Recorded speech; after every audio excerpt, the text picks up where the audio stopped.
ঈদে ঘরমুখী মানুষের চাপ বেড়েছে মহাসড়কে। সকাল থেকে চাপ কিছুটা কম থাকলেও বিকেলের পর থেকে পাল্টে যায় চিত্র। ঢাকা টাঙ্গাইল ঢাকা আরিচা মহাসড়ক ও চন্দ্রা নবীনগর মহাসড়কে বুধবার বিকেল থেকে গাড়ির দীর্ঘ যানজট তৈরি হয়। এতে ভোগান্তিতে পড়েন যাত্রীরা। তারপর সন্ধ্যায় বৃষ্টি ভোগান্তি আরও বাড়িয়ে দিয়েছে। সহকর্মীদের তথ্য ছবিতে প্রতিবেদন। বুধবার দুপুরের পর থেকেই ইপিজেড সহ সাভার আশুলিয়া অঞ্চলের শিল্প কারখানাগুলো ছুটি হতে শুরু করে। এতে ঢাকা আরিচা মহাসড়ক ও চন্দ্রা নবীনগর মহাসড়কে বেড়ে যায় যাত্রী ও যানবাহনের চাপ। কোথাও গাড়ি থেমে থেমে চলে, কোথাও কোথাও জটলা তৈরি হয়। তবে সন্ধ্যায় বৃষ্টিতে ভোগান্তিতে পড়েন অনেকে। ট্রাক ও বাসের ছাদে ওঠা যাত্রীরা বেশি বিপাকে পড়েন। হেমায়তপুর, সাভার, নবীনগর, বাইপাইল সহ গুরুত্বপূর্ণ বাস টার্মিনালগুলোতেও অনেকেই পরিবহনের জন্য অপেক্ষা করতে দেখা যায়। আমি কি কিছু ধরেছি নাকি? আপুটা আপনাকে চেক আউট করছে, জাস্ট কুল থাকুন। কেউ কেউ খোলা ট্রাক কিংবা পিকআপে করে বাড়িতে রওনা হন। তবে সন্ধ্যার পর ঢাকা আরিচা মহাসড়কের ২০ মাইল থেকে নবীনগর পর্যন্ত ৫ কিলোমিটার এলাকায় যানবাহনের চাপ বেড়ে যায়। এ সময় থেমে থেমে চলে গাড়ি।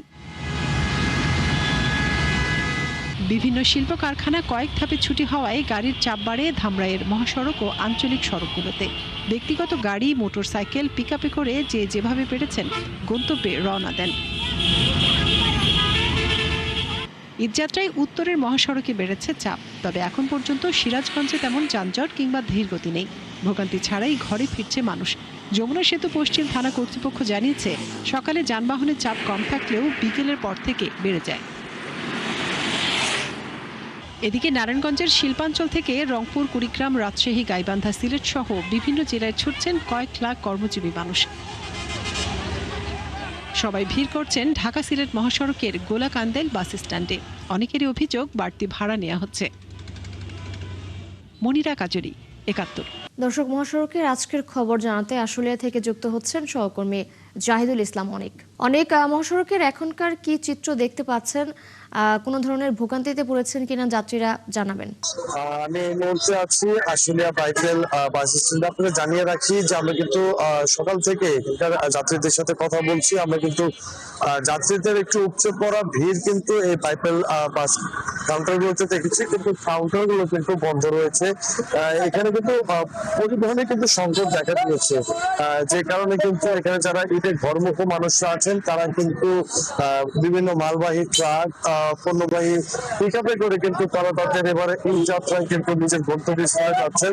আমরা তাদের সাথে কথা বলেছি। গতকাল রাত থেকে যেহেতু গার্মেন্টস যারা পোশাক কারখানার শ্রমিকরা ছিলেন, তারা কিন্তু ছুটির পরপরই তারা তাদের নিজেদের গন্তব্যস্থলে কিন্তু চলে গিয়েছেন।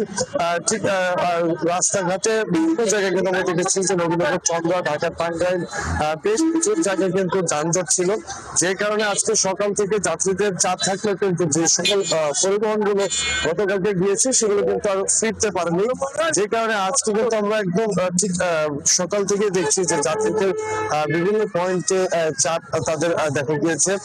তারা যে বিষয়টি অভিযোগ করছেন যে একদিকে গণপরিবহনের সংকট, অন্যদিকে তাদের কাছ থেকে অতিরিক্ত যে ভাড়া আদায়, সেটির কারণে কিন্তু তারা এবার একটু মনক্ষুণ্ণ রয়েছেন।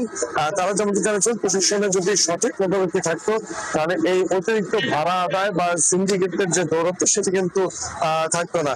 তাছাড়া আমরা নিরাপত্তা ব্যবস্থা থেকে কিন্তু দেখেছি যে আইন শৃঙ্খলা রক্ষাকারী বাহিনী কঠোর অবস্থানে আছেন, তারা নিরাপত্তা কিন্তু জোরদার রেখেছেন, এমনকি কিন্তু আমরা চিত্র দেখতে পাচ্ছি। খবর জন্য আপনি সঙ্গেই থাকুন। নিশ্চয়ই পরবর্তী সংযোগে আমরা আবারও যুক্ত হব। দর্শক, আশুলিয়া থেকে যুক্ত ছিলেন আমাদের সহকর্মী জাহিদুল ইসলাম।